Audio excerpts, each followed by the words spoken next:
आज चलते हैं उत्तराखंड के अतीत में। मैं प्रशांत बडोला आपका प्रशांत गढ़वाली चैनल में हार्दिक स्वागत करता हूं। उत्तराखंड के इतिहास की बात करें तो उत्तराखंड का प्रथम उल्लेख ऋग्वेद में मिलता है, जिसमें देवभूमि और मनुष्यों की पूर्ण भूमि शब्द का प्रयोग किया गया है। ऐत्रेय ब्राह्मण में, उत्तर कुरु, स्कंद पुराण में उत्तराखंड को दो भागों में विभाजित किया गया है, मानस खंड और केदार खंड। मानस खंड वर्तमान का कुमाऊं और केदार खंड गढ़वाल क्षेत्र है। इन दोनों को नंदा देवी पर्वत चोटी विभाजित करती हैं। पुराणों में उत्तराखंड को खसदेश, ब्रह्मपुर, उत्तरखंड इत्यादि नामों से संबोधित किया गया है। बौद्ध साहित्य में उत्तराखंड को हिमवंत कहा गया है। सम्राट अशोक के अभिलेख, एक कालसी अभिलेख यमुना और टॉन्स नदी के संगम में प्राप्त हुआ है। पाली में लिखा गया इस अभिलेख में स्थानीय लोगों को पुलिंद और क्षेत्र का नाम अपरांत कहा गया है। उत्तराखंड में शासन करने वाली प्रथम राजवंश कुणिद राजवंश लगभग 900 ईसा पूर्व से 300 ईसा पूर्व तक माना जाता है। यह मौर्य वंश के अधीन थी। कुणिद वंश का सबसे शक्तिशाली राजा अमोद्य भूति था। उसने तांबे और चांदी के सिक्के चलाए, जिसमें मृग और देवी के चित्र बने हुए थे। कुणिद के बाद शकों का शासन यहां रहा। इन्होंने एक कैलेंडर भी चलाया, जिसे शक संवत नाम से आप जानते होंगे। अनेक सूर्य मंदिरों का निर्माण कराया, जिसमें अल्मोड़ा का कटारमा सूर्य मंदिर बहुत प्रसिद्ध है। उसके बाद कुषाण, नाग, मौखरी ने भी अपना शासन उत्तराखंड में चलाया। बाद में वर्धन वंश के राजा हर्षवर्धन ने अपने अधीन कर लिया। हर्षवर्धन 606 ईस्वी से 647 ईस्वी के समय बाण भट्ट कवि ने प्रसिद्ध अपनी रचना हर्षचरित, जो संस्कृत में लिखी गई है, इसी समय लिखी। चीनी यात्री वेनसांग भी इसी समय उत्तराखंड आया। उसने अपनी पुस्तक सी यू की में उत्तराखंड को पो ली ही मोपू और हरिद्वार को मोयूलो कहा। हर्षचरित में उत्तराखंड को ब्रह्मपुर और हरिद्वार को मयूरपुर कहा गया है। हर्षवर्धन के बाद उत्तराखंड छोटे छोटे टुकड़ों में बट गया। बाद में 700 ईस्वी में इन छोटे छोटे टुकड़ों को कार्तिकेयपुर राजवंश ने अपने राज्य में जोड़ लिया। प्रारंभिक 300 सालों तक चमोली जोशीमठ के कार्तिकेयपुर में इनकी अपनी राजधानी थी, लेकिन गढ़वाल में परवार वंश के उदय होने के कारण इन्होंने अपनी राजधानी कुमाऊं के अल्मोड़ा बागेश्वर बैजनाथ में स्थित कत्यूरी घाटी में अपनी राजधानी परिवर्तन कर दी। इनकी राजभाषा संस्कृत और लोक भाषा पाली थी। इन्हीं के शासनकाल में आदि गुरु शंकराचार्य आए और इन्होंने बौद्ध धर्म के प्रभाव को खत्म कर बद्रीनाथ मंदिर और केदारनाथ मंदिर का जीर्णोद्धार किया। इससे पहले माना जाता है कि बद्रीनाथ मंदिर बौद्ध मठ हुआ करता था, जो अशोक काल के समय बनाया गया था। पहले मैं आपको गढ़वाल क्षेत्र के अतीत में लिए चलता हूँ। 9वीं शताब्दी में 52 छोटे बड़े राज्यों में, गढ़ों में ये बढ़ गया था और इन्होंने अपने यहाँ गढ़ या किले बना लिए थे। इन सभी राजाओं में सबसे शक्तिशाली राजा था चांदपुरगढ़ का भानु प्रताप। इसी समय गुजरात के कनकपाल यहाँ आए और उन्होंने भानु प्रताप की पुत्री से शादी कर ली और यहीं बस गए। 888 में कनकपाल ने गढ़वाल में परमार या पवार वंश की स्थापना की और चांदपुर क्षेत्र, जो वर्तमान गैरसैंण है, इसको अपनी राजधानी बना दी।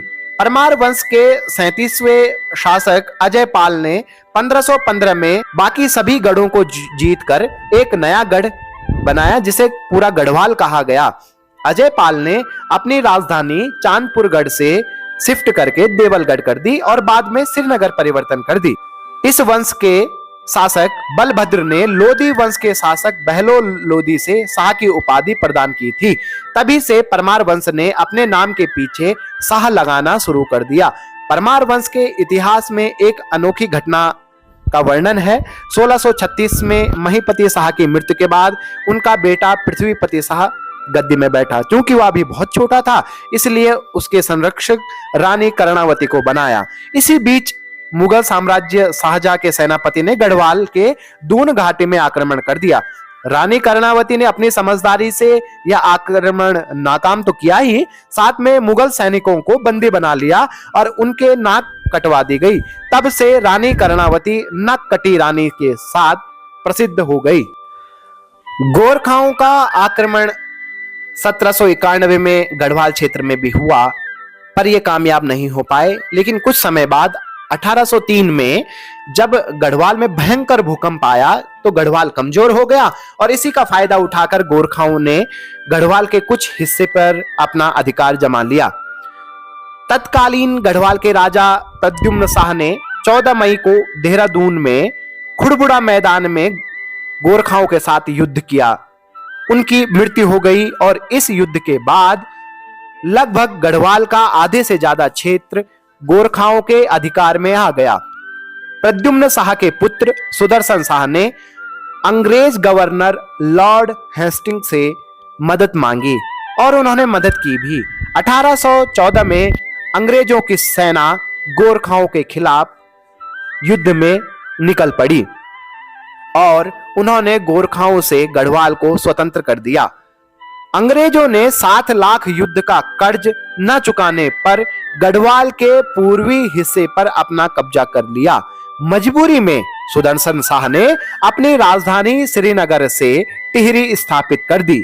अब से परमार की जागीर टिहरी रियासत कहलाने लगी। 1815 में अंग्रेजों ने कुमाऊं भी गोरखाओं से जीत लिया। 28 नवंबर 1815 में अंग्रेज और गोरखाओं के बीच संगोली संधि हुई और इसके बाद कुमाऊं और गढ़वाल का सभी क्षेत्र टिहरी रियासत को छोड़कर अंग्रेजों के अधिकार में आ गया। 1815 में जब टिहरी रियासत को छोड़ उत्तराखंड का सभी क्षेत्र अपने अधिकार में ले लिया तो इस संपूर्ण क्षेत्र का पहला कमिश्नर बना कर्नल गार्डन और इस जीते हुए क्षेत्र का नाम दिया कुमाऊं जनपद और कुमाऊं का परगना पौड़ी को बनाया गया। परगना मतलब प्रशासनिक इकाई। पौड़ी गढ़वाल उस समय ब्रिटिश गढ़वाल कहलाया और उसका मुख्यालय श्रीनगर बनाया। कुमाऊं के इतिहास की अगर हम बात करते हैं तो प्रथम राजवंश कार्तिकेयपुर राजवंश को माना जाता है और इनका प्रसिद्ध राजा था बसंत देव जिसने बड़ी भारी उपाधि धारण की थी, परम द्वारक महाराजाधिराज। कार्तिकेयपुर राजवंश के बाद उन्हीं के एक शाखा कत्यूरी वंश का उदय हुआ और साथ में इनके अन्य शाखाएं अस्कोट के रजवार, डोते के मल, कत्यूर के अशांति देव वंश इन्हीं की शाखाएं हैं। इसी समय पश्चिमी नेपाल के राजा अशोक चल ने 1191 में कत्यूरी राज्य पर आक्रमण किया और उनसे कुछ हिस्सा अपने अधिकार में कर लिया। कत्यूरी शासनकाल का आखिरी शासक था ब्रह्मदेव, बीरदेव या बीरमदेव। इसी समय भारत पर लगभग 1398 में तैमूर लंग ने आक्रमण किया। हरिद्वार में उसका सामना ब्रह्मदेव से हुआ। इस युद्ध में ब्रह्मदेव मारा गया और इस तरह कत्यूरी वंश का भी अंत हो गया। इन्हीं के समकालीन चंद राजवंश ने अपने धीरे धीरे अपनी पकड़ मजबूत कर ली। कत्यूरी वंश के अंत के बाद संपूर्ण कुमाऊं का भूभाग चंद राजवंश के हाथ में आ गया जिसके राजा थे थोहरचंद और इन्होंने अपनी राजधानी चंपावत बनाई। इनका राज्य चिन्ह था गाय, जहां सिक्कों में भी गाय अंकित की गई थी। मोहरों में, सिक्कों में गाय अंकित थी। चंद वंश के राजा भीष्म चंद ने चंपावत से अल्मोड़ा राजधानी बनाने का प्रयास किया और उन्होंने अल्मोड़ा में खगमरा किले का भी निर्माण कराया। जैसे कि खगमरा किला निर्माण हुआ, 1560 में भीष्म चंद की मृत्यु हो गई और वो राजधानी वहां पूरी तरीके से स्थापित नहीं कर पाए। बाद में बालो कल्याण चंद ने चंपावत से बदलकर अपनी राजधानी अल्मोड़ा कर दी और लाल मंडी का किला और मल्ला महल का किला का निर्माण कराया और इस तरह बालो चंद कल्याण ने अल्मोड़ा नगर को 1562 में स्थापित कर दिया। मुगलों के साहित्य जहांगीरनामा, शाहनामा से पता लगता है कि चंद राजाओं का मुगल साम्राज्य के साथ भी संबंध थे। चंद वंश के आखिरी शासक थे महेंद्र चंद। 1790 में गोरखाओं ने हराकर कुमाऊं क्षेत्र पर अपना अधिकार कर लिया और इस तरह चंद राजवंश का भी अंत हो गया। गढ़वाल और कुमाऊं का क्षेत्र जब अंग्रेजों के अधीन आ गया तो पहले कमिश्नर कर्नल गार्डन के बाद दूसरे कमिश्नर बने जॉर्ज विलियम ट्रेल। 1834 में इन्होंने हल्दुवानी से इसका नाम बदलकर हल्द्वानी कर दिया। हल्दुवानी इसीलिए कहते थे क्योंकि यहाँ हल्दू नाम के पेड़ बहुत मिलते थे। हल्द्वानी पहाड़ के बाजार नाम से भी बड़ा प्रसिद्ध था। 1883-84 में अंग्रेजों ने बरेली से हल्द्वानी तक रेल के ट्रैक बिछा दिए और बाद में उसे बढ़ाकर काठ गोदाम तक ले गए ताकि यहां से लकड़ी का व्यापार कर सके।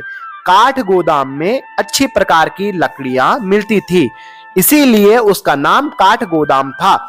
24 अप्रैल 1884 में बरेली से काठ गोदाम तक पहली ट्रेन चली थी। जिले के निर्माण की अगर हम बात करें तो 1891 में कुमाऊं जिले के 2 भागों में विभक्त था, एक अल्मोड़ा और नैनीताल। 1947 तक यह स्थिति बनी रही जब देश आजाद हुआ।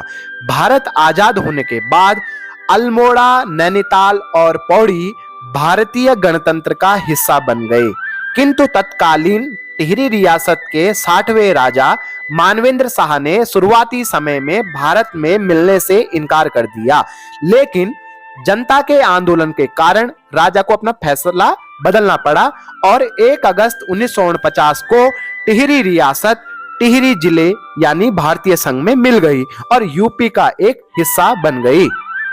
उस समय या उससे पहले अनऑफिशियली स्थानीय रूप से अलकनंदा नदी से पूर्व का क्षेत्र कुमाऊं मंडल और पश्चिम का क्षेत्र गढ़वाल मंडल कहलाता था। 24 फरवरी 1960 को टिहरी से अलग कर उत्तरकाशी जिला, पौड़ी से अलग कर चमोली जिला और अल्मोड़ा से पिथौरागढ़ जिला अलग बनाया गया। 1970 में उत्तरकाशी, टिहरी, पौड़ी, चमोली इन 4 जिलों को मिलाकर ऑफिशियली गढ़वाल मंडल बना दिया गया। 1975 में मेरठ से हटाकर देहरादून को गढ़वाल मंडल में मिला दिया गया। 1988 में हरिद्वार को भी गढ़वाल में ले लिया गया। 26 दिसंबर 1995 को नैनीताल से उधम सिंह नगर जिला बनाया गया। 15 सितंबर 1997 को पिथौरागढ़ से चंपावत जिला बना दिया गया। 3 दिन के बाद यानी 18 सितंबर 1997 को अल्मोड़ा से बागेश्वर, चमोली से रुद्रप्रयाग जिला बनाया गया और इस तरह 13 जिले पूरे हो गए और ये यूपी का हिस्सा बन गए। कई आंदोलन और उत्तराखंड के शहीदों को नमन करते हुए इनके योगदान के बाद 9 नवंबर 2000 को उत्तर प्रदेश से अलग होकर भारत के 27वें राज्य उत्तरांचल का उदय हुआ। 1 जनवरी 2007 को उत्तराखंड के तत्कालीन मुख्यमंत्री नारायण दत्त तिवारी जी ने उत्तरांचल का नाम उत्तराखंड कर दिया गया। आशा करता हूं आपको मेरी ये सीरीज पसंद आई होगी। धन्यवाद और नमस्कार।